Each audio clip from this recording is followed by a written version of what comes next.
You've felt it, haven't you? That invisible wall. You work harder, you save more, you skip the expensive coffee, and yet the finish line seems to move further away every single year. You look at your bank account, then you look at the price of a home, and the math it doesn't add up. Meanwhile, you see the headlines. You see the world's wealthiest individuals doubling their net worth during a global crisis. You see corporations making record profits, while you're wondering why a bag of groceries costs twice what it did 3 years ago. It makes you angry. It makes you want to scream into the void that the system is rigged. And here is the hard truth that most people are too afraid to say out loud. You're right, the system is rigged. But it's not rigged because they're smarter than you or because they work harder than you. It's rigged because there is a secret set of rules, a second playbook intentionally left open by the government. These are the loopholes that the 1% use to build generational empires, while the rest of society effectively subsidizes their lifestyle. Today, I'm tearing that wall down. I am going to take you inside the vault and show you the 3 specific financial glitches that turn millionaires into billionaires.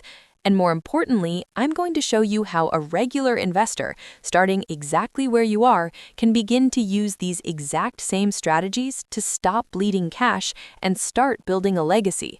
By the time this video ends, the system won't be your enemy anymore. It'll be your roadmap.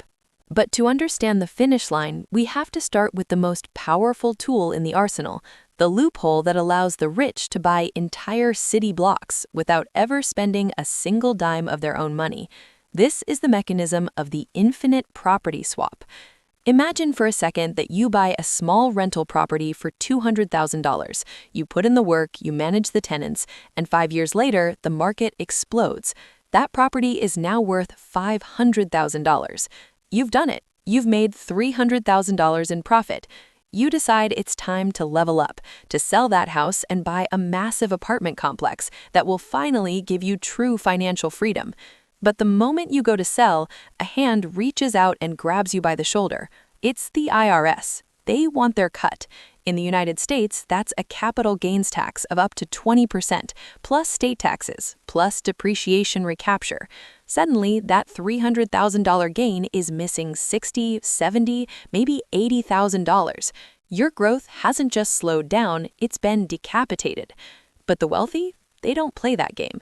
They use a mechanism called Section 1031 of the Internal Revenue Code. It's the like-kind exchange, and it is the closest thing to a legal cheat code that exists. This rule, which dates back over 100 years, allows an investor to sell an asset and reinvest the entire profit into a new, larger property without paying a single cent in taxes today. Think about the math here. If you keep $80,000 that would have gone to the government and you put that into an asset that grows at 10%, that $80,000 becomes over $500,000 over 20 years. You aren't just saving money, you are effectively taking a massive interest-free loan from the government and using it to buy your next empire. Billionaires have used this to swap their way from a single condo to a skyscraper empire over 40 years, never once triggering a tax bill. They aren't just building wealth, they are compounding the government's money alongside their own. It's like playing a game of Monopoly where every time you land on a hotel, you get to keep the rent, the bank's money, and you never have to pay for the upgrade. But you have to wonder, if they never sell, how do they eat? How do they afford the yachts and the private islands?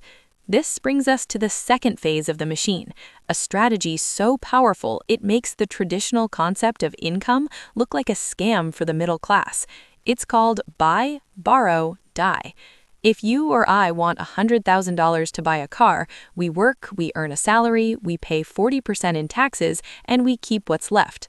The rich, though, do the exact opposite. They understand that income is the most heavily taxed thing in existence, so they avoid it. Instead, they hoard assets. They hold stocks, real estate, and fine art. Let's look at the titans: Jeff Bezos, Elon Musk, Warren Buffett. On paper, they are worth hundreds of billions of dollars, but their salary is often negligible. If Jeff Bezos sells $1 billion in Amazon stock to buy a new house, he owes hundreds of millions in taxes. He's too smart for that. Instead, he goes to a bank and says, "Look, I have $1 billion in stock. I don't want to sell it. Give me a loan for $100 million at a 3% interest rate." The bank says yes in a heartbeat because that stock is the ultimate collateral. Now, here is the magic trick that keeps the IRS at bay. In the eyes of the law, a loan is not income. You don't pay taxes on debt. So he gets $100 million in cold hard cash, tax-free. He spends it. Meanwhile, his $1 billion in stock continues to grow at maybe 8 or 10% a year. He's paying 3% interest to the bank, but making 10% on the market. He's literally getting paid to spend money. He's getting richer by being in debt. I want you to sit with that for a moment. Think about how we were raised. We were told debt is a trap. We were told to pay off our mortgages and cut up our credit cards. And for the middle class, that is mostly true because we use debt to buy things that lose value: cars, clothes, electronics. That is consumer debt, and it is a parasite. But the wealthy use strategic debt. They use it as a scalpel to perform surgery on their tax bill. They use it to buy time and to keep their assets growing in the background. Before you think, well, I don't have $1 billion in stock, so this doesn't apply to me, you need to look closer at the tools available to you right now. If you have a brokerage account with $50,000 in it, many banks will give you a securities-based line of credit. If you have equity in your home, you have a HELOC. These are the mini versions of the billionaire strategy. Instead of liquidating your investments when life gets expensive, which kills your compound interest and triggers a tax bill, the wealthy borrow against them. They keep their seeds in the ground so the forest keeps growing. They understand that the moment you sell an asset, you lose the power of time. And in finance, time is more valuable than gold. But there's a flaw in this plan, isn't there? You're sitting there thinking, okay, that's great for now, but eventually the bank wants their money back. Eventually, that debt has to be settled. How do they escape the final bill? This is where the story gets truly unbelievable. This is the grand reset. It's a rule called the step-up in basis. Imagine that same billionaire we've been tracking. He's spent 40 years borrowing against his assets. He owes $500 million to the banks, but his assets are now worth $5 billion. He never sold. He never paid those capital gains taxes. When he passes away, he leaves everything to his heirs. In a normal world, you'd think the children would have to pay all those decades of back taxes before they could touch the money. But the American tax code has a gift waiting for them. Under the step-up in basis, the cost basis, the price the government uses to calculate tax, instantly steps up to whatever the value is on the day he died.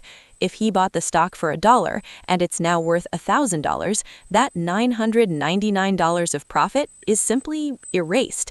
It vanishes from the IRS books forever.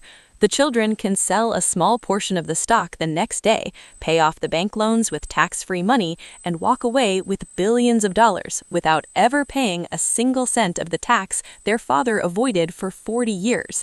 The cycle resets. They start the buy, borrow, die process all over again for the next generation. It is a perpetual motion machine for wealth that ensures that once a family reaches a certain level, they stay there forever. So where does that leave you? Does it leave you frustrated? It should. It is a system that rewards the owners of capital and punishes the providers of labor. But being frustrated won't pay your bills. Being focused will. Because once you see the machine, you can stop being the fuel and start being the operator. You might not be swapping skyscrapers today, but you can start using a Roth IRA to ensure your growth is never taxed. You can look into cash value life insurance, which the wealthy use as a private bank to borrow against their own money tax-free. You can look at opportunity zones, where the government actually invites you to reinvest your capital gains into distressed communities in exchange for zero taxes on your future profits. The wealthy don't work for money. They build structures that capture money. They don't view taxes as a certainty, but as a variable that can be managed, optimized, and often eliminated with the right structure. This is what we talk about here on Wealth Map. We aren't just looking at charts or chasing the next meme stock. We're looking at the architecture of the world. We're looking for the cracks in the wall that let the light in.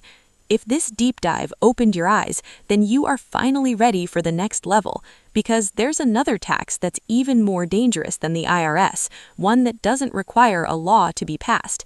It's a hidden tax that's eating your savings every night while you sleep, silently transferring your purchasing power to the people who control the printing presses. It's the reason your salary stays the same while the price of a steak doubles. You need to understand the hidden mechanics of the banking system before your next paycheck hits your account. You need to understand why the bank wants you to save while they spend. The path to wealth isn't about working 20 hours a day. It's about knowing which lever to pull. It's about understanding that the rules were written by the people who own the assets, and the only way to win is to become one of them.